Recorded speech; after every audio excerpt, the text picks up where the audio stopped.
Hi guys. I'm trying out a live here, and it's the first time that I'm trying it like this. So for some reason, the picture quality is not.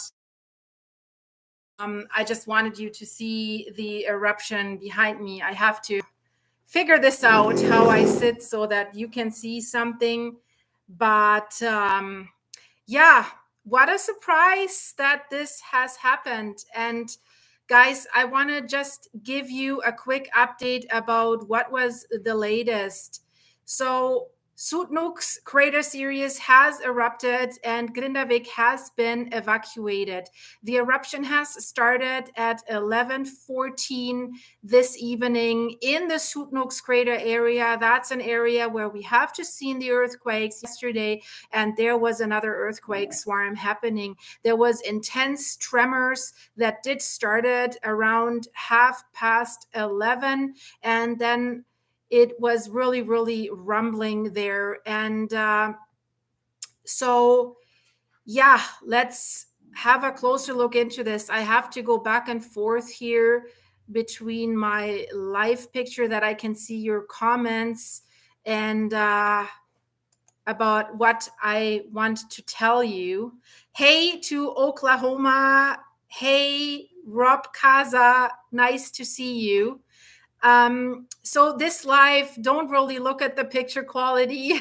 I have to do better. I know. I just want to give you a quick update what has happened. Hello, Sarah. Nice to see you. And yeah, two people from Oklahoma. That is really awesome.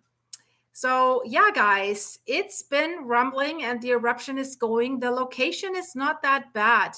It's actually so far not really threatening Grindavik, and that's a good thing. But as far as I see the lava flow, it could maybe flow behind Slingerfell again and maybe towards Grindavik or Vegur, and then it could threaten Swartsengi again. So we will have to see what that. Hey, Colorado, Marisa, nice to see you. Wisconsin, awesome. So many people from the US. Hey, Erie in the house. That's great. Hey, Colin, UK. Wow, that's awesome. So yeah, I can't read your comment for a moment. Hey to Spain. I hope you're doing great. I saw all this devastating flood that's happening in Spain. Stu, hi. Hi.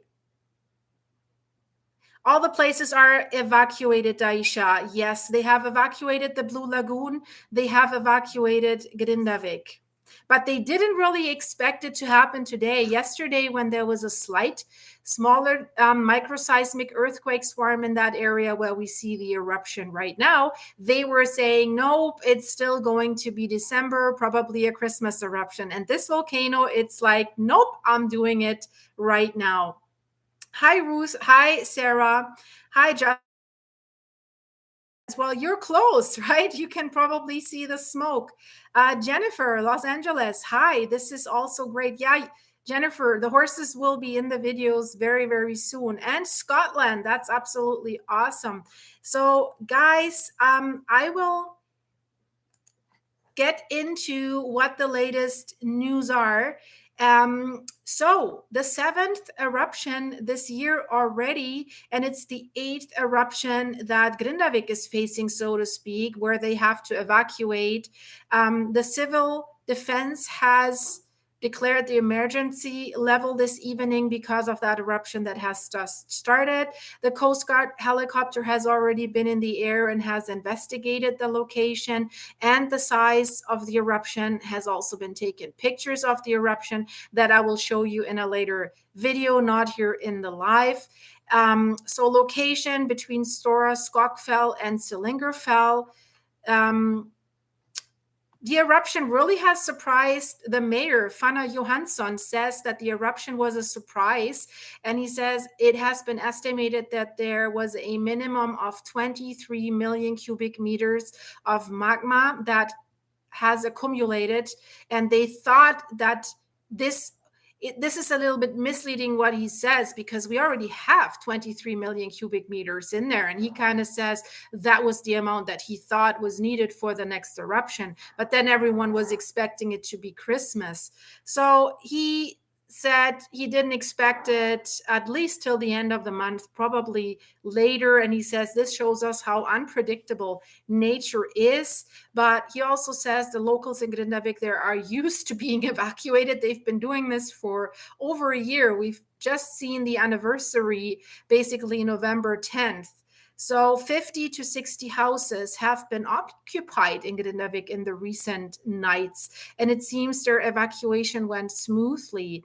And yeah, why are the homes occupied again in Grindavik? Because they have kind of, or they're planning to make some sort of deal with the residents of Grindavik that they can go back to their homes and that they can basically use it. They just have to pay for heat and electricity, although the homes have been bought out by the government. This is how I understand it.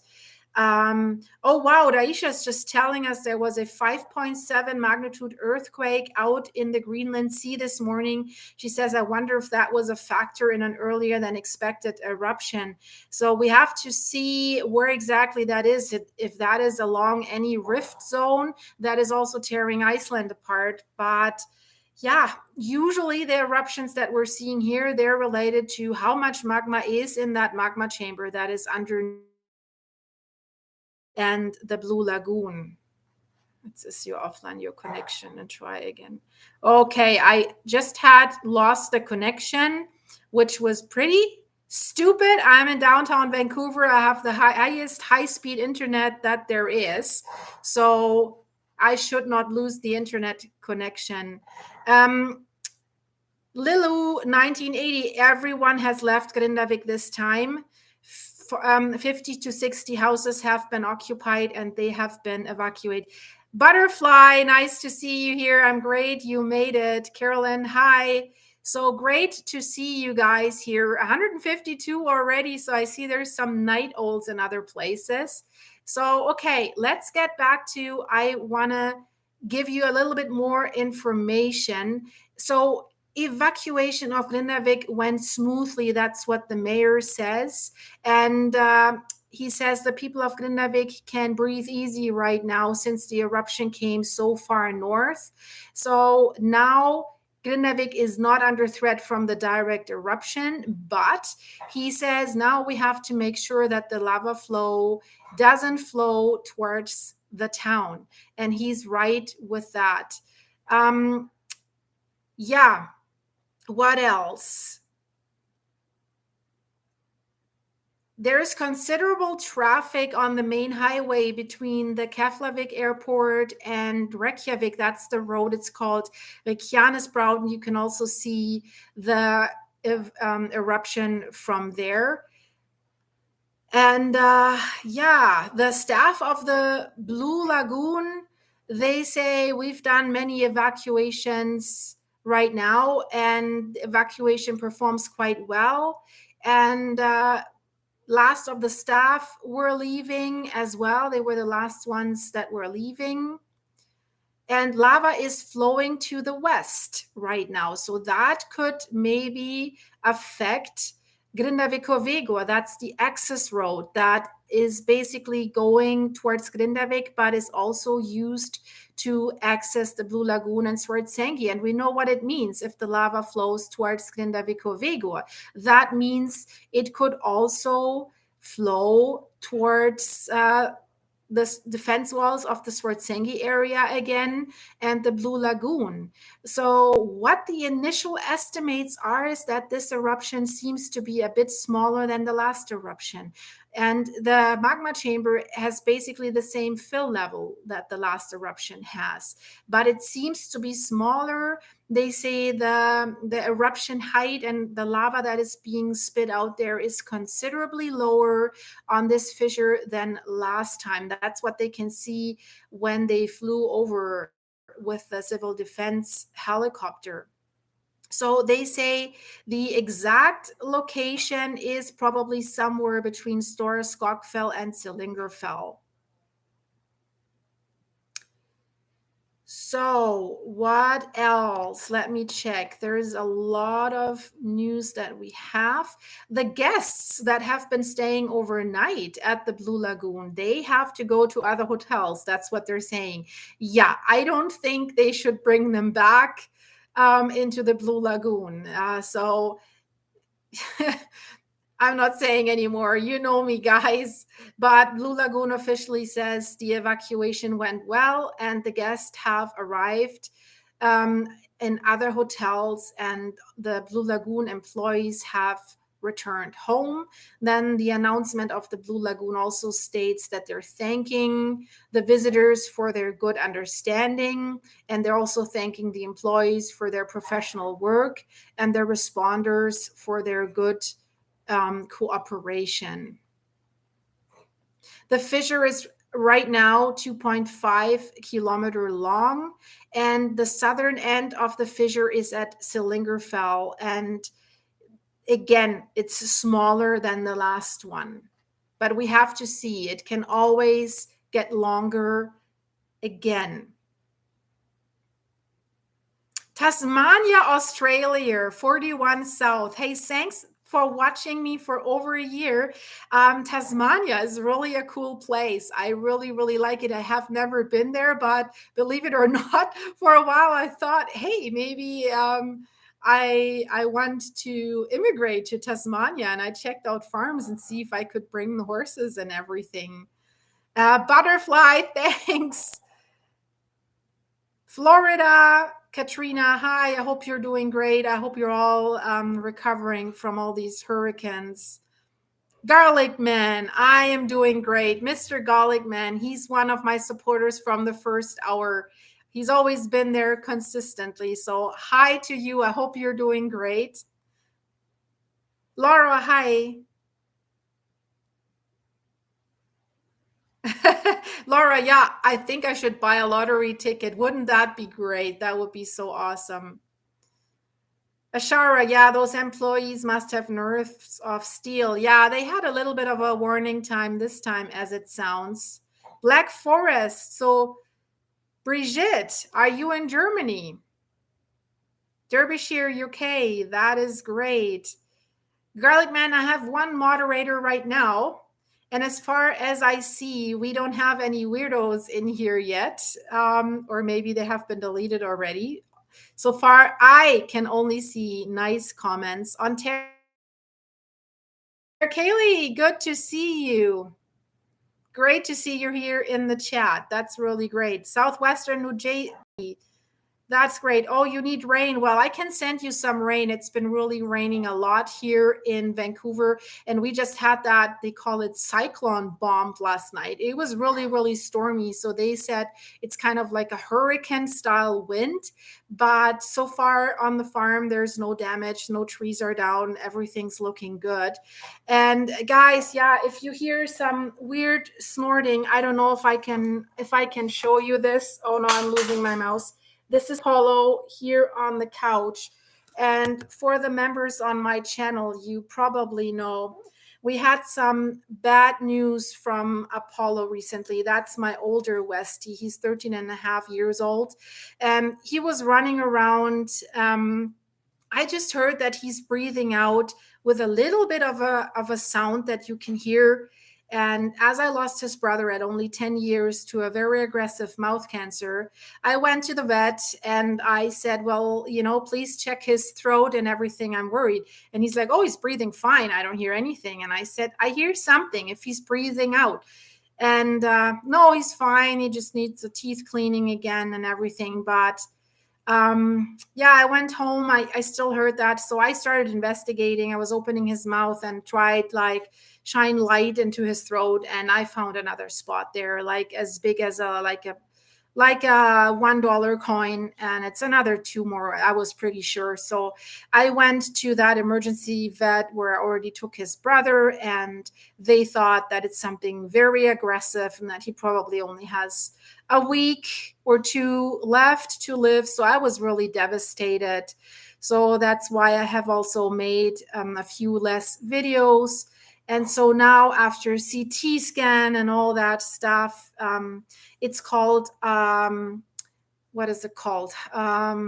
It's some kind of cytoma, and it's not that aggressive, but he needs radiation therapy, and that is only available either in Calgary, um, or in the US. I had to have to go to Portland or to Idaho or Victoria on the island, and that is. And they said they just say this to you after you already spent like $6,000 for CT and all the vet bills, and then they're saying it's 20,000 Canadian dollars for the radiation therapy, and you're like, whoa. So this is what we're dealing with. I definitely want to do that. I'll have to figure out how. But just for you who have been asking, my members, you already know, and I'll give you an update very, very soon. Hey, Claude from Quebec, that you're waiting for snow. Oh, I'm not really so interested in snow. I like it on the mountains, but yeah, that's about it. Yeah, butterfly. Yeah, thanks. It's always hard if you have these animals, right? They're like your babies. Thank you, Lilo. Parksville power still out. Okay. Hey, Carolyn, that's really nice that you're still watching and that you're praying for Apollo. Thank you so much. So, if you hear some weird, like snorting sound, that is him, because how the vet explained it to me, the tumor, and it's also growing into his nose, and it's damaging these little hairs there that clear the mucus. So, that's why he's breathing like this. So, yeah, butterfly, it's all about money. That is crazy. And the problem is some of these radiation stations, they're private, so they charge so much. It's really, really crazy. Thank you, Lisa. I have to get down and get my mouse back because when I wanted to show you Apollo, it fell down. I'm sorry about the light situation here. The camera is not ideal. I wanted to show you the eruption in the background. That's why I don't have light on. I'll work on that. I have to get better software. This was kind of spontaneous because I wanted to give you the latest updates about what's going on there in Iceland right now. So, some Grindavicans, and that's interesting, who stayed in Grindavik over the night. There's some people reporting. There's a guy, his name is Eirikur Olli Dak Bjartson. He stayed in Grindavik and he did not hear any warning signs this evening. Although the sirens have been installed early this year, he said his daughter called him and told him that an eruption had started. That is interesting. I wonder why that is. And he says that's the second time that he didn't hear the sirens right away. So he says he has good hearing, so that's not the problem. But he says that the insulation in his house is good. So that's, wow, yeah, I have to say, in Europe, many houses are really very well insulated. You don't hear your neighbors, and the heat doesn't get out of the homes that fast, and the cold doesn't get in, and also not the heat in the summer doesn't get in. That's why there's not that many air condition units in homes in Europe. So he says the sirens are very loud, but he says if you're inside your home watching TV, he says it can take quite some time until you hear the sirens. So yeah, makes sense. And it's winter now, so he probably has all his windows closed. But shouldn't they have like an emergency alert system for the phone? So he says he was visiting his 12-year-old grandson who was already asleep at that time. Yeah, it was 11 p.m., something like this.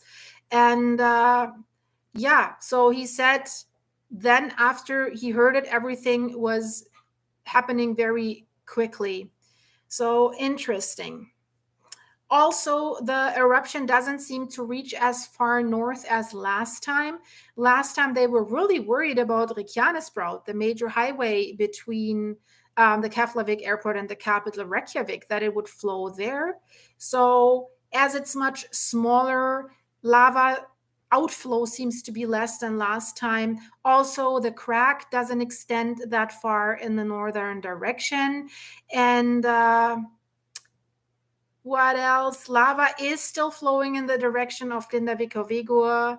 And it has done that several times in the past, right? So that is absolutely no surprise.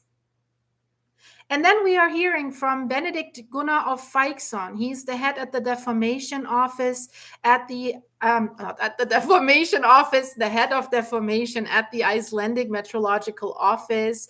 Also, he says this eruption is much smaller than the one in August.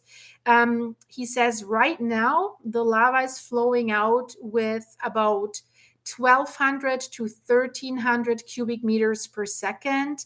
But it's also clearly visible that the eruption is smaller. The eruption fountains are lower, and the lava is also flowing slower. So he says,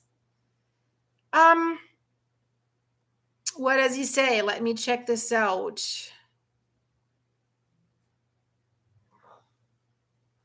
Yeah, it starts west of Silingerfell, and the crack that is open right now runs between Silingerfell and Stora Skogfell, and then it runs to the northeast, 2.5 kilometers still. Infrastructure risk only for Grindavik or Vegur right now. And for now, lava flow is not threatening the dikes at Swartsengi. He says this is a very, very good location. Also, the smoke from the eruption is going out to the sea, but it is going over Grindavik. So maybe pollution will also be noticed in Swartsengi. That makes sense. They have a new director that they have appointed for public safety. Ronolfur Thorolfsson, I think that's the name. He's the director of the public safety department for the National Police. And he says first response was launched at the 11th hour when the first indications of a magma flow came. Then Blue Lagoon and Grindavik were soon evacuated, and the coordination center that they have there was put in full operation. So, geoscientists from the National Police's Public Safety Division and the National Weather Service were mobilized and were sent into a Coast Guard helicopter, and they were flying over the eruption. And that is giving them now the opportunity to conduct some lava flow models. And they have also used drones to capture images of this area. Ulfa Ludvigsson, the police chief of Sodorns, we've heard from him quite a lot. He says evacuation of Grindavik and Blue Lagoon went very well. He received a notification from the civil defense about 3 minutes before 11 that the area should be evacuated. So they had probably a little less than 20 minutes, it seems. So he says there was no danger at any time to residents that stayed in Grindavik overnight because they were all well aware about evacuation procedures. So he says it's a bit special now because this is the 10th eruption that they're seeing on the Reykjanes Peninsula since 2021. We had the Fagradalsfjall eruptions there. And he said because since it all began in 2021, they didn't know what would happen in the future. But also he says this eruption is in a good place. And so far, and that's a good thing because people are sometimes always stupid, he says so far there are no reports that any people are trying to hike or to run to this eruption, but they have done so in the past, and then they get in trouble because this is not even ground there. You have to walk over old lava fields, and then new cracks can open. Maybe you remember that guy that walked up to the last eruption standing on like a lava cliff that could break out at any time, and he was taking selfies there, not understanding the danger that he was putting himself into. Thank you, Beverly, for sending prayers to Apollo. 8 p.m. in West Virginia. Yeah, so it's 5 p.m. here on the West Coast. So we're 3 hours behind the East Coast. Thank you, Crystal. Hey, Lake Superior. No, I didn't sell the horse farm. Yes, I am in Vancouver right now for Apollo because he has all these vet appointments. That's why my setup here is a little bit rudimentary, but at least it's a chance to talk to you guys and to chat a little bit about this eruption, this unexpected eruption. And it always happens at night most of the times. I always said that this volcano likes to have a nighttime spectacle. Um, and they didn't expect it until Christmas, or at least not until the end of November. So, yeah, this came a little bit as a surprise. Happy anniversary, Nancy. Cairo, Egypt. That's cool that I have someone watching from there. So, hi to Egypt. Thank you so much. So, I see you guys are also chatting with each other there. Hey, carrier back. Yeah, it's really a sad story with Apollo. So I hope I can somehow manage to find a place where we can do this radiation therapy at a better price. This doesn't come at a great time of the year. It's hay season for the horses again. Um, Hey, Haiti B from northern BC. The winds have been calm all day here. It's basically only been into the night. And then around 5 a.m., it was already calm again and there was no problem. But during earlier in the night, it was really blowing very hard, at least here in downtown Vancouver. But when I was checking the cameras on the farm to watch the horses, it was blowing there definitely. How is it in northern BC? I don't think you got so much of it, right? It was more like a southern BC part and Vancouver Island. Um, Damon, yeah, they seem to have been wrong about everything with these eruptions. Yeah, it's pretty unpredictable. That's definitely. Hi to Texas. Hi, Larry. Nice to see you. Hey, someone from Iceland. Good mundur. I hope I'm pronouncing your name right. It's great to see people from Iceland. So, yeah, I guess depending on where you live, maybe you can also see the eruption from your home. I don't know. But from Reykjanesbrod, it's pretty visible. I don't know if it can be seen from Reykjavik. Probably not. Southern California, hi, nice to see you. You have probably way nicer weather than we have here. It's rainy season in Canada and British Columbia, so but better than very, very cold. I like the rainy season better with higher temperatures. So I'm not freezing so much when I'm out on the farm. Portland, hi Jim. I love Oregon. I've been all over the place in Oregon. Yeah, Mohab, yeah, I did kind of predict that. Um, yeah, outages, right? Hetty, yeah, wind is calm, but outages, yeah, because always these trees, they're falling on the electricity cables. Hey, Tracy, nice to see you. Hey, from Wisconsin. Cold in Wisconsin, but no snow yet. I guess that's a good thing. Sydney, Australia. That is also really, really cool to see some Australians. We have people from Tasmania. And again, sorry for the low picture quality. I'm definitely changing this in the future and getting another software. But I just wanted to give you this quick overview about what's going on. Hey, Keith from South Carolina. Been a lot in South Carolina in Greenwood, Greenville, Spartanburg, all these areas. I love North and South Carolina. It's a really great area. A lot of horses as well. 41 South, you have the world covered. Yes. Thank you, Crystal. Yeah, it's really, really great to have viewers from all over the world and not just from North America, Canada, and the US. It's great, that gives us input from other people as well. South Carolina and Charleston. Great. I haven't been in Charleston yet, but I have done a lot of research about it and watched videos about it. It's really, really beautiful. Hi from Texas. I've been to high school in Texas, Bowie High School in Austin for a while, not completely. Hemet, California. Hi to California.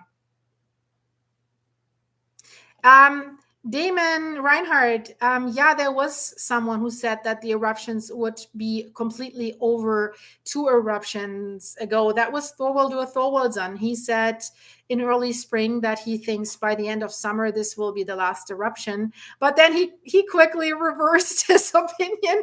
And basically, a few weeks ago, he said he thinks that this can go on forever, that this could go on for a very long time. So he has reversed his opinion quite a bit. Good morning to the Netherlands. That's very early there. What is it? What time is it in the Netherlands? Let me check now that we have our clock changed back. Is it 6 a.m. ish, something like this? No, probably. I don't know. Or 1 a.m. Cape Town, South Africa. Wow. Hi, Lulu. That's really great to see you. Thank you, Antelmo Lopez. Latvia. Hey, that is really, really cool to see someone from Latvia here. Hi, great to see you guys. California, wow. 2 p.m. in New Zealand. I'm not missing you, Sarah. 2 p.m. in New Zealand. That's a good time to watch. Thank you so much, Clifton. So let's check back if there's any news from the eruption, if there's any update. Well, basically, they're saying they want to cover the eruption through the whole night, and the fissure has gotten longer now. So it has stretched from 2.5 kilometers. It has now 3 kilometers in length. And the edge of the lava is about 700 to 800 meters away from Grindavikuvegur. That's what Benedict Gunnar of Feixen has said. He's the head of the deformation department at the Icelandic Meteorological Office. So the eruption has just started. So 700 to 800 meters, the lava can definitely do that. Probably needs only a few hours if the lava has a similar speed like last eruptions. But for now, they're saying it's a little bit slower.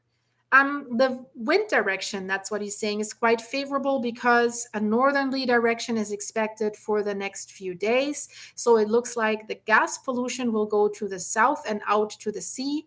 So he says it's going over Grindavik, but Grindavik has been evacuated, so it should not harm any people there. So yeah, definitely something that we didn't expect, an eruption that started at 11:14 local time in Iceland in the Sutnúks crater series. And it was really intense tremors that started around, I would say 20 minutes earlier, 11:30. Yeah, something like this. So the eruption is also north of that watershed that they have there and does not flow towards Grindavik. It flows west towards Grindavikuvegur still, but it's unclear how fast it will cross Grindavikuvegur. So still immediate infrastructure is not in immediate danger if we look at the pace that this eruption has done. And again, I don't want to say it this time. I don't want to say the Blue Lagoon has waited until the last minute, because this time it wasn't really expected. It's been times before when scientists were saying in 1 day, in 3 days, in a few days. They never closed down early. They always waited until the earthquake swarm hit, right? But this time caught everyone by surprise.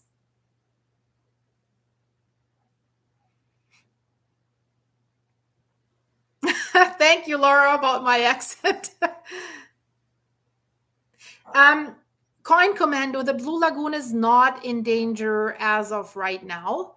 But basically, that magma chamber that keeps filling up all the time, that is sending then the lava out to the eruptions, is underneath Sortsengi, where we have the power plant at the Blue Lagoon. And, there is always a risk. You never know where an eruption will come up.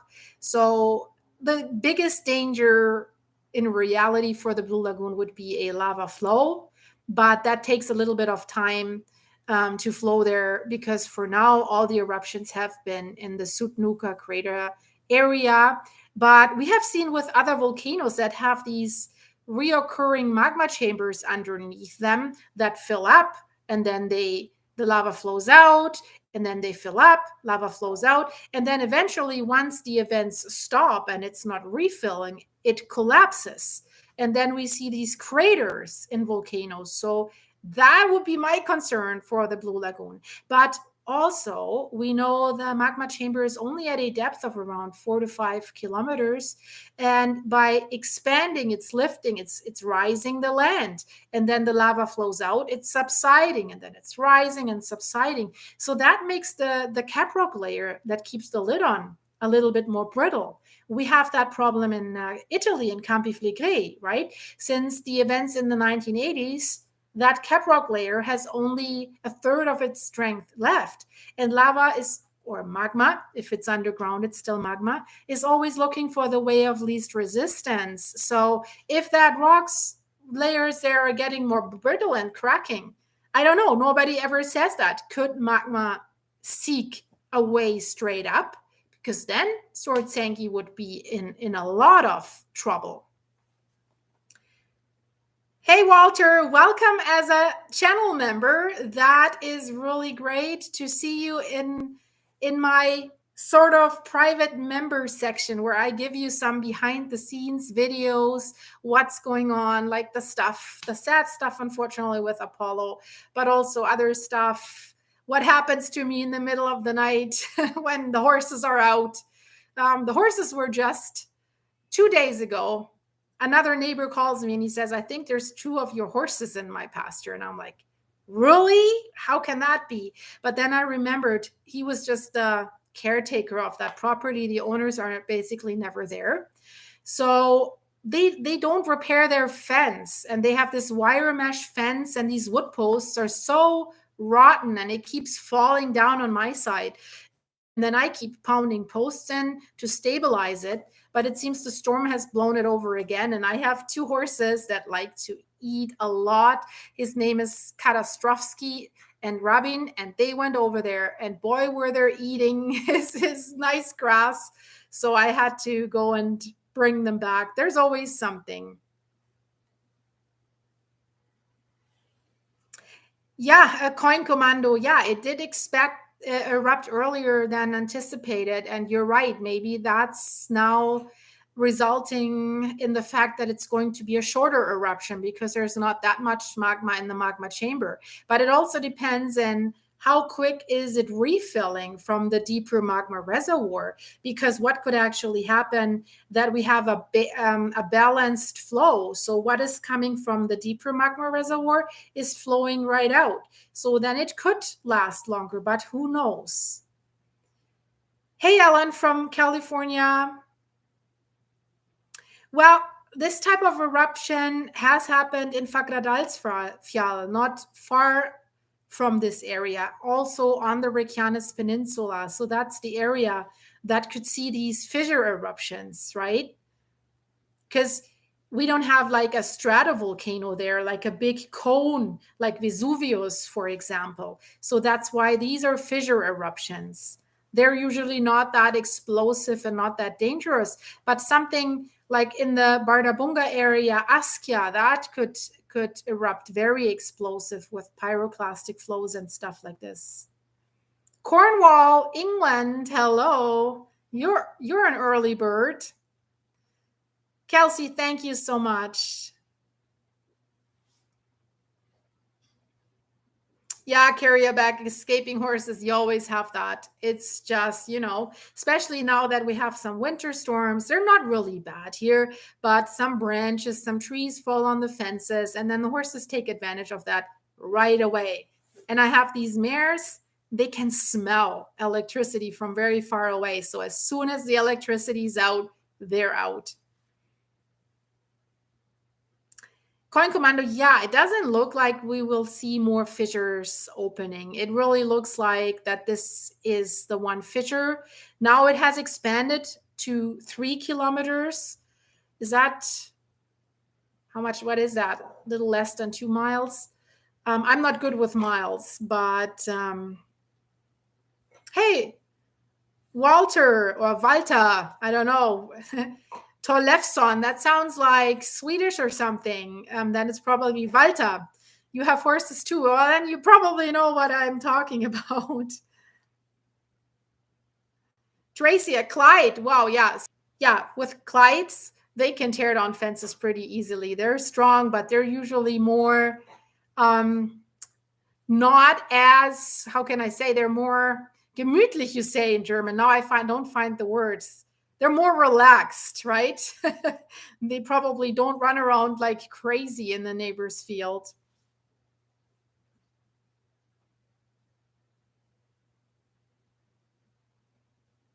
Hey, Moheb, what do you mean with will have more SIC to sell? Walter, thank you so much. Wow. Hey to Karen and Walter from Norway. Thank you so much for your super here. Thank you so much.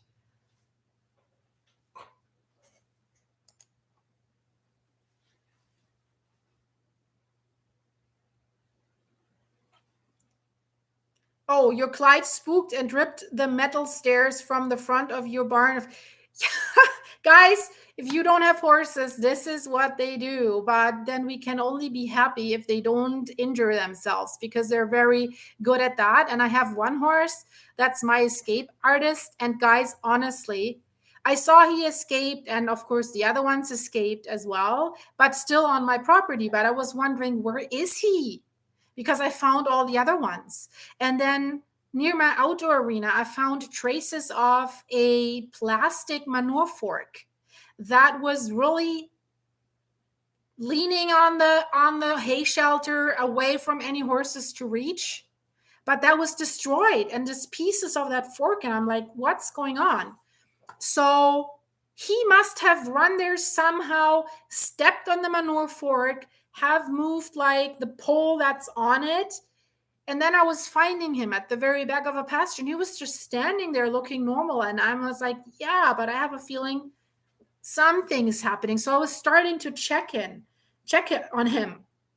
And then he was having parts of the manure fork and the pole that holds it in his sheath sticking in there. And I said, hey, you can be lucky that you're already a gelding, that everything was cut off already, because that would have definitely castrated you.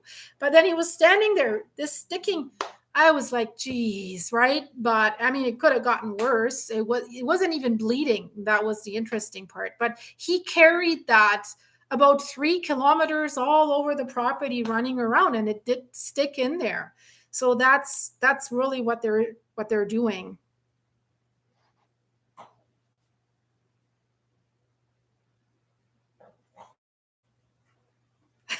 You're saying your Clyde is the biggest horse in the paddock, but yet he could get out and there was no damage. Yeah, great. I love horses like that don't do damage. It's sometimes I'm just coming and all the whole fence is being ripped down and all the posts are destroyed. And yeah. So news from Iceland, it's getting closer to Grindavik. That's the access road for the Blue Lagoon.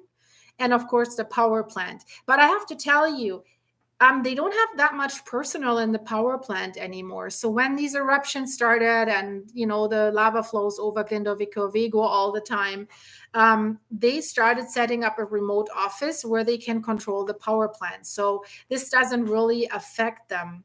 So it is really approaching the road.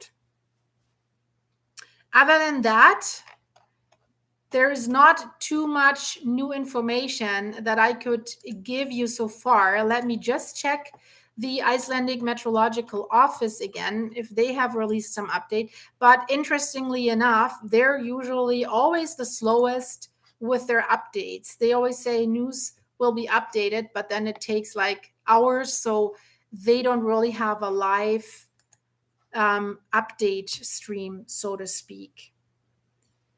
Thank you, Diane. Yeah, always trying to stay safe. That's for all of you, right? We all live somewhere where something could happen.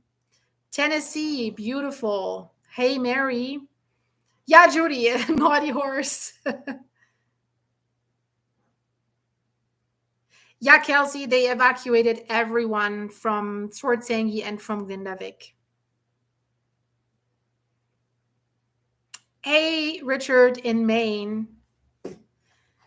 Yeah, so I have already gathered quite a few pictures and information, and I think I want to put out a new video that gives you an information where I'll show you some videos of the helicopter flight and some maps that gives you a broader picture. So I think let's get closer to end this live stream now, and I'll make another video for you guys where you will have all the updates that give you all the information that you need. And hello to Florida. Thanks for watching me for a while. Thanks for sticking with me. That's really great. Tracy, no more earthquakes that I felt that would have lifted me up with the couch. But that one was really weird. It was only like in the what was it, 3.9 or 4.3? And it was really, I felt my couch lifted me up. It wasn't like this. It was just one like whoop and down. It was really feeling very, very weird. And I was in a high rise at that time in downtown Vancouver. And not great, I have to say. So, yeah, guys, I'll end this live right now. If you want, become a member of my channel. I would love to see you there. It's a really cool group there. And hey, for the ones who have seen that video there with the little cone on that tree stump and you saw Rudy P on it, I have an update because something happened to it. And I think Rudy did that. So if I have time, I'll release an update about this. It's actually quite funny. So Victoria from Florida. No, I think we already talked about you being from Florida. I'm just trying to look through all the comments that before I end this live stream that I'm not missing too much here. I'm always missing some comments, so sorry for that, guys. Shaz, hey, I'm here. I see it. Howdy. Yeah, right? You think if you see an eruption start, you have to think about me and probably that a video's coming out. So yeah. Yeah, Carrie back. It was great. It was great to catch all of you live. You know, we're chatting in the comments, but it's great. And I'll promise I'll do that more often. It's always difficult for me to really schedule a live for you guys because then something happens, right? The neighbor calls, the horses are out, or the power is out, or the internet is out, or something else, right? But I'll see that we can get this set up. Hey, Kingston, Ontario here. Cool. Another Canadian. Cold, snowy, and icy England. Wow. Kingston, Ontario. That's cold too, I would say. Yeah, Shaz, I'm glad you made it to the live stream as well. Let me check one more last time if there's anything new from Iceland regarding the eruption, but so far not. It's 3 kilometers long and it's approaching Grindavik. So that's the latest, guys. I'll end it here and then I'll go right back. I sit down and I make another video for you guys so that I can give you a little bit more information. Yeah, when I'm coming to Tasmania, yeah, I was really thinking about this. I was checking out areas where it's less windy, and I was checking out what kind of bugs are there that would bother the horses and stuff because, the way the world is going right now, right? You always think about where would be a safe place. And especially since we see what's escalating with the Ukraine war. So that's really not good right now. So and we will have to wait and see and pray that nothing's going to happen.